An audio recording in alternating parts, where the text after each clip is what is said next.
Hello students, welcome. हम पढ़ रहे हैं मिनरल न्यूट्रिशन और आज जो है मिनरल न्यूट्रिशन जो है चैप्टर आपका 11th क्लास का है, उसका हम लास्ट कुछ बच्चे जो टॉपिक्स थे हमारे बीच में से, ठीक है, ऑलमोस्टली क्लियर हो चुके हैं, लेकिन इनको हमने डिटेल में नहीं देखा। तो आज इन टॉपिक्स को देख लेते हैं, जिसमें हमारा फोटो रेस्पिरेशन है एक, और दूसरा हमारा जो है केमियोस्मोटिक हाइपोथेसिस है। ठीक है, दो चीजें देखनी है हमने आज। सबसे पहले फोटो रेस्पिरेशन से पहले हमने क्या देखा कि फोटोसिंथेसिस देखा हमने। फोटोसिंथेसिस में क्या देखा?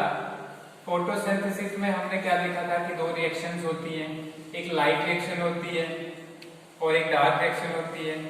ठीक है, एक चीज लाइट रिएक्शन में क्या देखा हमने? लाइट रिएक्शन में हमने देखा कि जो डिफरेंट चीजें हैं, जैसे वाटर स्प्लिटिंग होती है, ठीक है, वाटर स्प्लिटिंग से ऑटो इवोल्यूशन होती है, ऑक्सीजन रिलीज भी कहते हैं इसको, मैंने ऑटो इवोल्यूशन लिखा। इसके बाद जो और क्या होता है इसमें, ठीक है, ये लाइट रिएक्शन के, इसके अलावा प्रोटॉन्स बनते हैं। तो ये सारी चीजें जो है, ठीक है, और इलेक्ट्रॉन्स भी रिलीज होते हैं साथ में। तो ये सारी चीजें बाद में डार्क रिएक्शन में यूज होती है। तो डार्क रिएक्शन में हमने क्या देखा? डार्क रिएक्शन का मेन फंडा था CO2 को फिक्स करना। तो CO2 फिक्सेशन जो है मेन फंक्शन है किसका? डार्क रिएक्शन का। डार्क रिएक्शन में हमने भी दो चीजें पढ़ी। एक तो पढ़ा हमने C3 साइकिल, ठीक है, और एक पढ़ा C4 साइकिल। C3 साइकिल वाले प्लांट्स को हमने देखा कि C3 साइकिल वाले प्लांट्स को क्या बोलते हैं? C3 प्लांट्स, ठीक है, और इसको कहते हैं C4 प्लांट्स। ओके, जिनमें C3 साइकिल होता है उनको हम C3 प्लांट्स बोलते हैं, और जिनमें C4 साइकिल होता है उनको क्या बोलते हैं? C4 प्लांट्स बोलते हैं। क्लियर हो गया? अब ये तो यहां तक हो गया। अब उसके बाद क्या है हमारे पास? उसके बाद हमारे पास है कि जो C3 था हमारे पास, उसको हम केल्विन साइकिल भी बोलते हैं।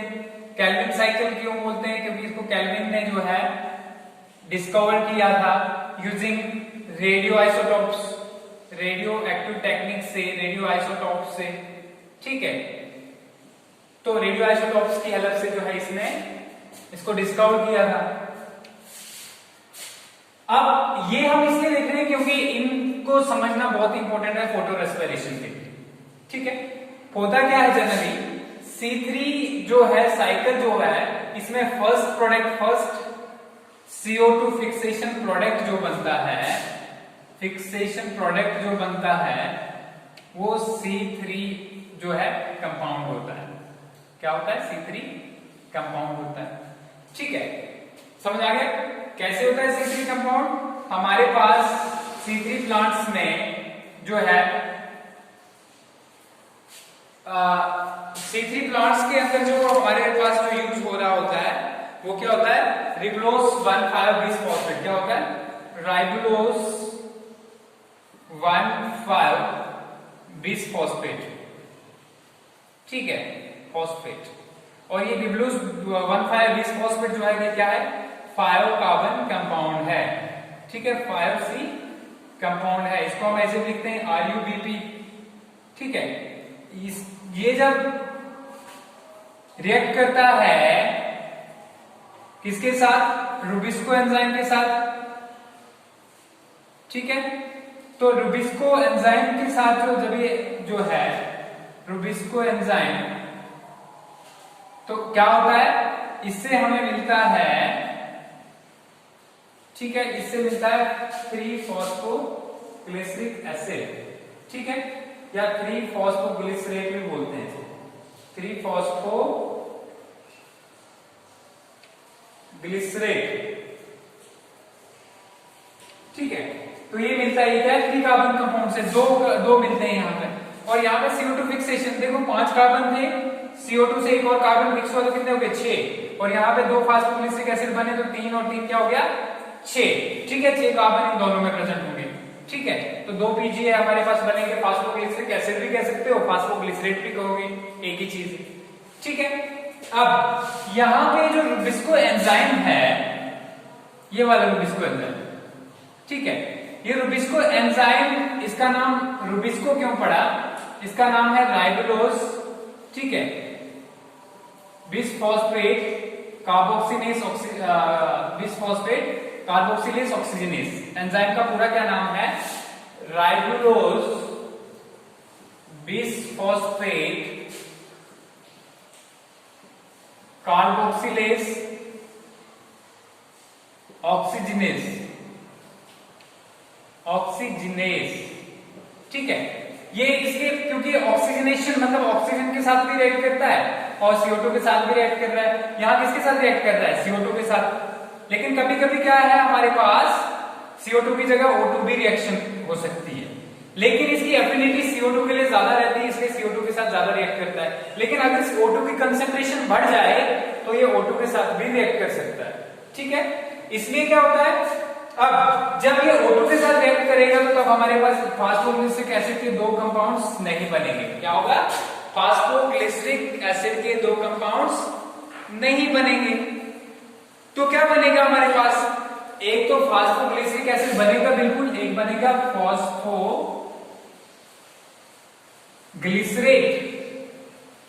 प्लस बनेगा फास्फोग्लाइकोलेट,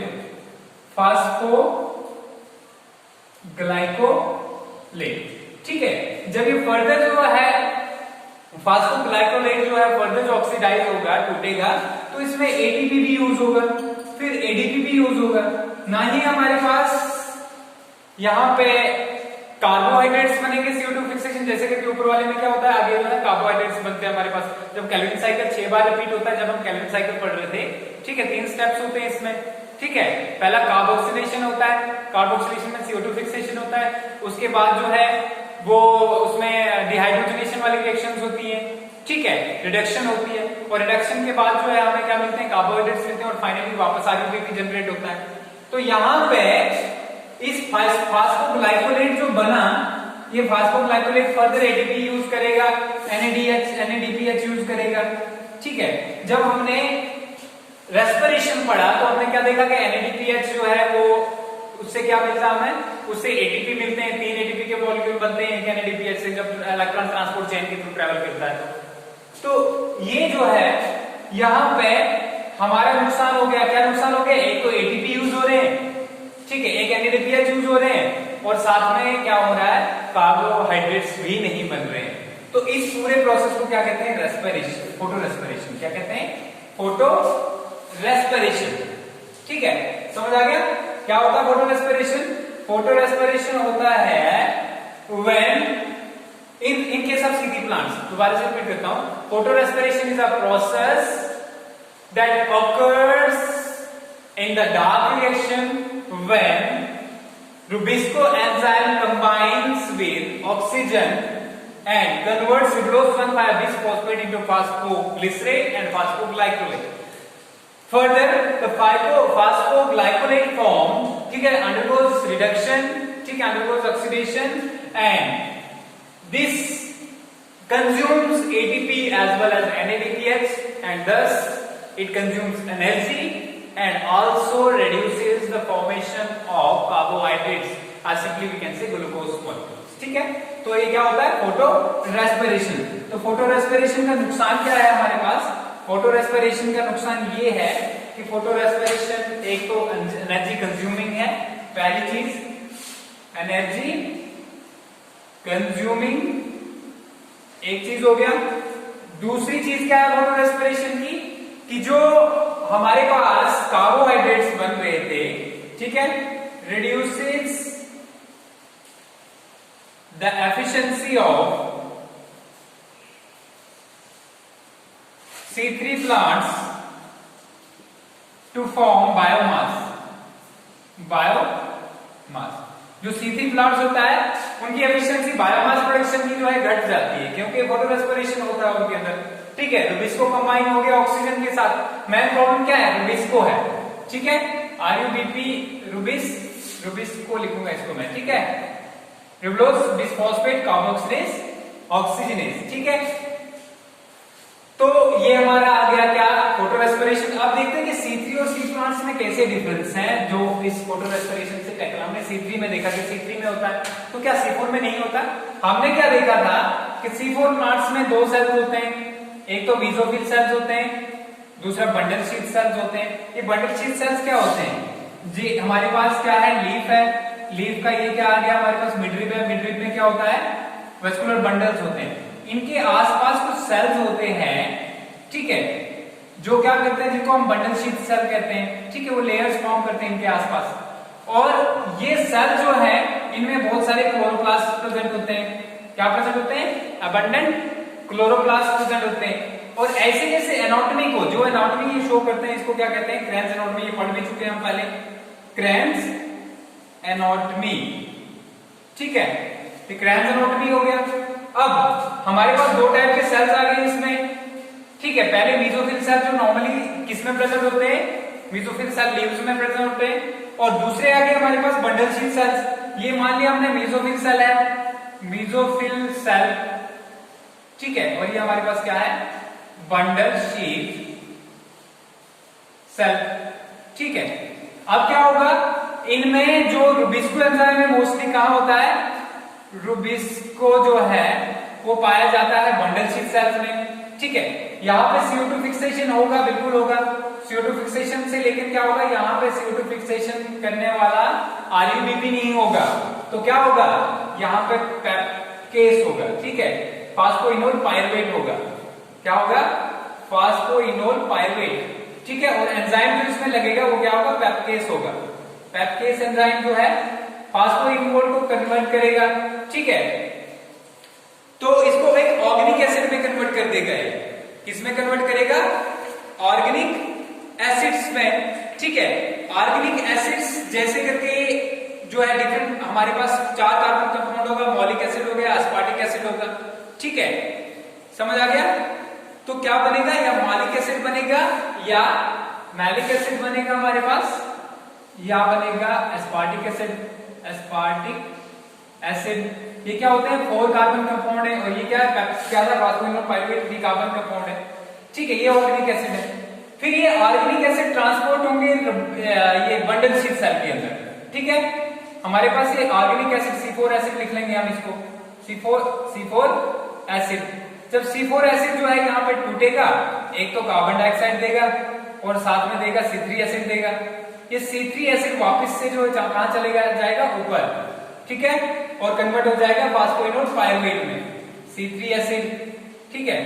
C3 एसिड से क्या बनेगा, हमारे पास फास्फोइनोल पायरुवेट बनेगा, ठीक है।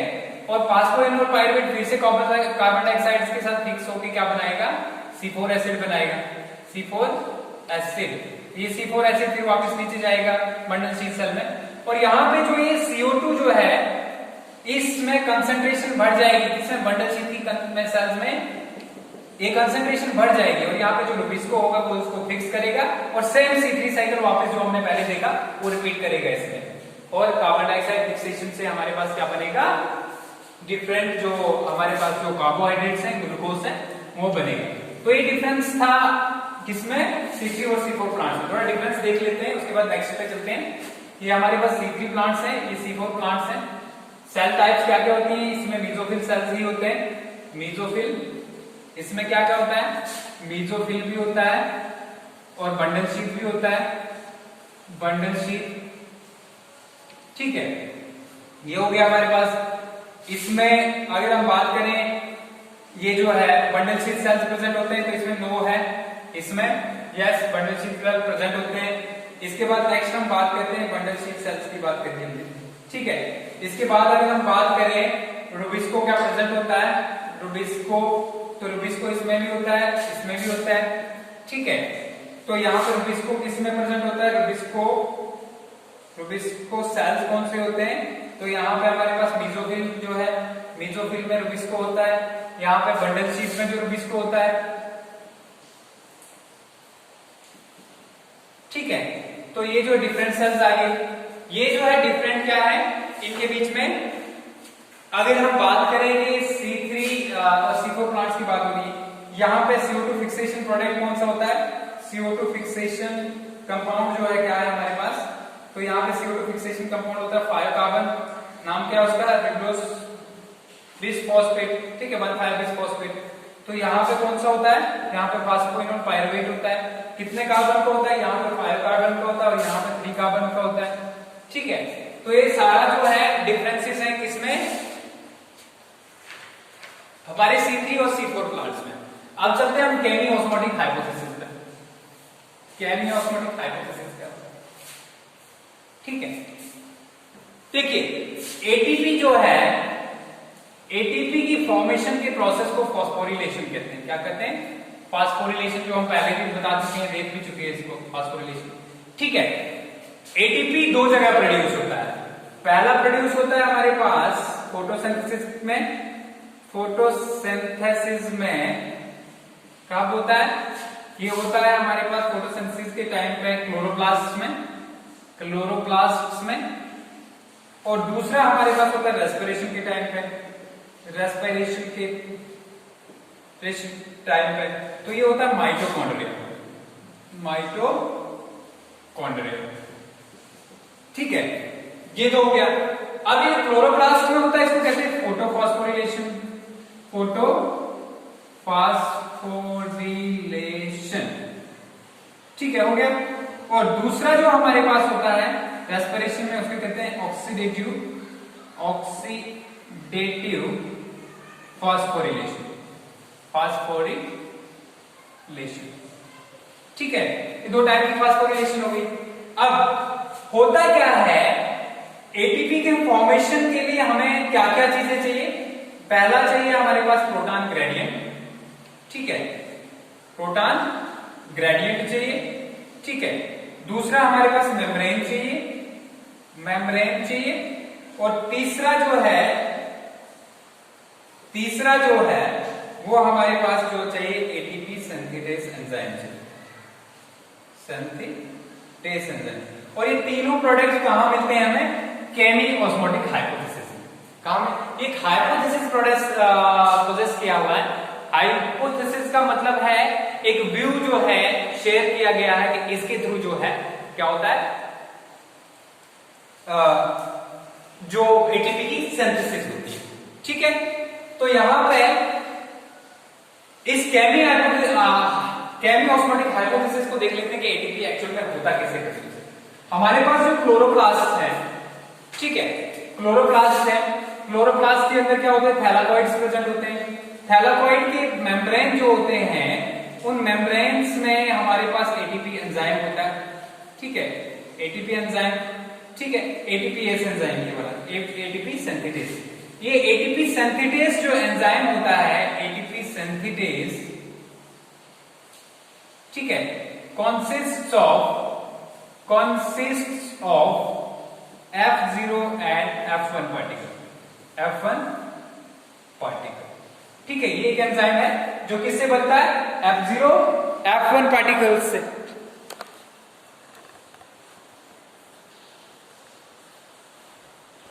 ठीक है, F0 F1 पार्टिकल्स से बनता है। अब ये F0 पार्टिकल्स जो है, F0 क्या है और F1 क्या है वो देख लेते हैं हम। F0 is a transmembrane protein complex,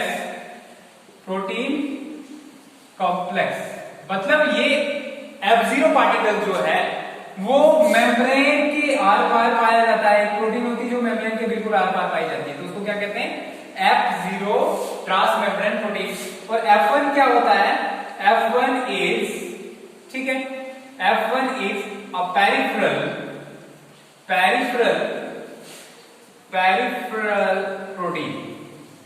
protein complex, ठीक है। F0 जो हमारे पास क्या है, ट्रांसमेम्ब्रेन प्रोटीन कॉम्प्लेक्स है। और F1 जो है हमारे पास क्या है, वो पेरिफेरल प्रोटीन कॉम्प्लेक्स है। मान लो ये मेम्ब्रेन है हमारा, ठीक है, मेम्ब्रेन में क्या है, ये हमारे पास जो है थैलाकोइड का मेम्ब्रेन है। ये अंदर वाली साइड आएगी तो इसको क्या कहेंगे, ल्यूमेन। और बाहर वाली साइड आएगी तो इसको क्या कहेंगे, मैट्रिक्स है, ठीक है। ये मेम्ब्रेन है, इसमें एक प्रोटीन होगी, ठीक है, इसमें एक प्रोटीन होगी जिसको हम क्या कहेंगे, इंटीग्रल प्रोटीन कहेंगे, इंटीग्रल, ठीक है। ट्रांसमेम्ब्रेन या ट्रांसमेम्ब्रेन भी कह सकते हैं, ट्रांसमेम्ब्रेन प्रोटीन। तो ये कौन सा पार्टिकल आ गया? F0 particle. इसके साथ में जो है एक पेरिफेरल प्रोटीन अटैच होगी हमारे पास, तो इसको क्या कहेंगे हम? इसको कहेंगे F1 पार्टिकल। अब एक्चुअल में होता क्या है? ठीक है, एक्चुअल में होता ऐसा है कि जब इलेक्ट्रॉन ट्रांसपोर्ट चेन जो इस मेम्ब्रेन के ऊपर प्रेजेंट होती है, उसके थ्रू जब इलेक्ट्रॉन ट्रांसपोर्ट होते हैं, तो इलेक्ट्रॉन ट्रांसपोर्ट जब हो रहे होते हैं तब क्या होता है? तब बाहर से अंदर को जो है प्रोटॉन्स जाते हैं। ठीक है, क्या जाते हैं?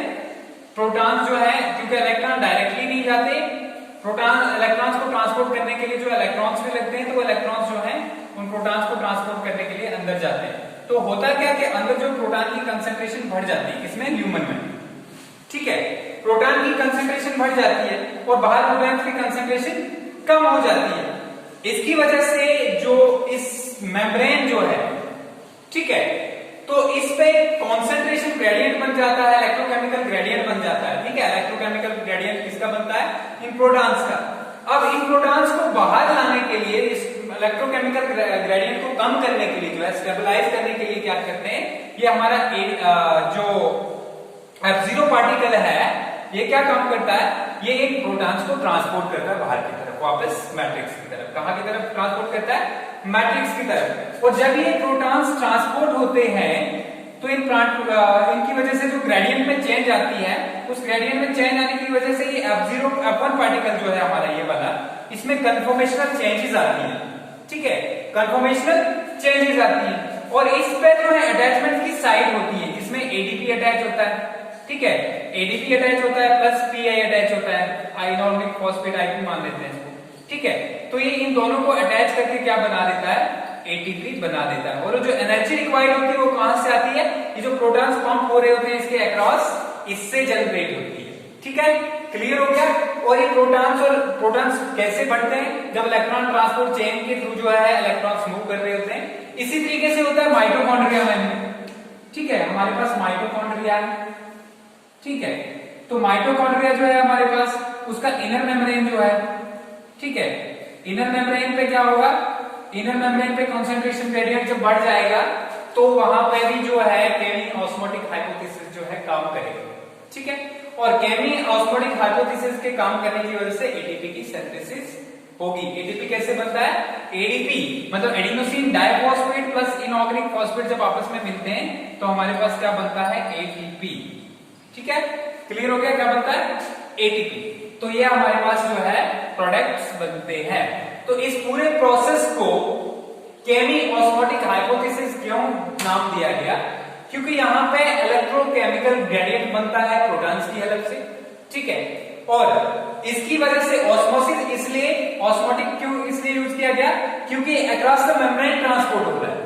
क्या हो रहा है? ये पूरा ग्रेडियंट जो है, इसको स्टेबलाइज करने के लिए, इसको कम करने के लिए जो प्रोटॉन्स मूव कर रहे हैं वो कहां हो रहे हैं? वो अक्रॉस द मेम्ब्रेन मूव कर रहे हैं। ठीक है, और एक हमारे पास एंजाइम्स के लिए इंपॉर्टेंट होता है, वो है एटीपीएस। ठीक है, एटीपीएस F1 पार्टिकल्स के ऊपर होता है। ठीक है, और इस पूरे कॉम्प्लेक्स को क्या कहते हैं? एटीपी सिंथेटेज कॉम्प्लेक्स कहते हैं। क्या कहते हैं? ATP synthetase.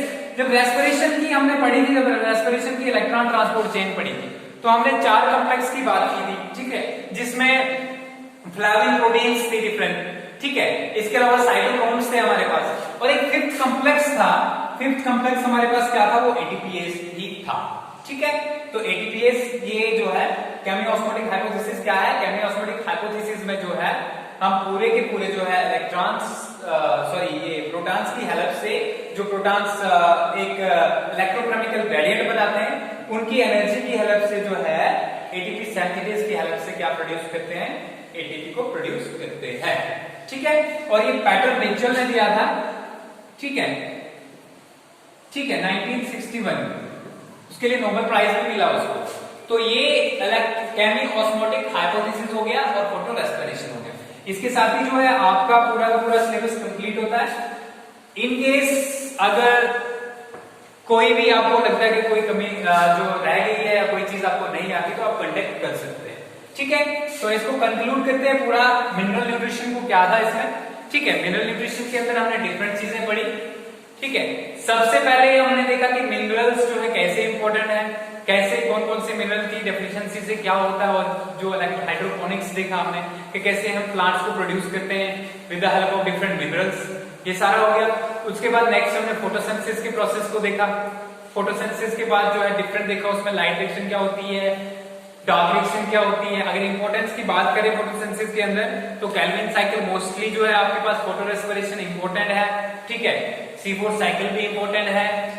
इसके बाद रेस्पिरेशन की बात करें तो क्रेब्स साइकिल बहुत बार एग्जाम में आ चुका है, ठीक है, ग्लाइकोलिसिस है, ठीक है, इलेक्ट्रॉन ट्रांसपोर्ट सिस्टम भी इंपॉर्टेंट है थोड़ा बहुत। तो ये जो है कुछ इंपॉर्टेंट टॉपिक्स हैं। इसके अलावा प्लांट ग्रोथ और डेवलपमेंट की बात करें अगर तो वर्नलाइजेशन है, शॉर्ट आंसर्स में मोस्टली आता है। वर्नलाइजेशन के अलावा जो हमारे पास फोटोपीरियोडिज्म है, ठीक है, और डिफरेंट जो प्लांट हार्मोन्स हैं, तो ये सारे जो हैं इंपॉर्टेंट चीजें हैं, ठीक है, जो फर्दर बाद में भी आपको जो एंट्रेंस एग्जामिनेशंस होते हैं, ठीक है, उसमें भी ये यहाँ से जो ये मिनरल न्यूट्रिशन वाला पोर्शन है इसमें बहुत सारे जो क्वेश्चन आते हैं, ठीक है। इसी के साथ आपका सिलेबस कंप्लीट होता है। ओके।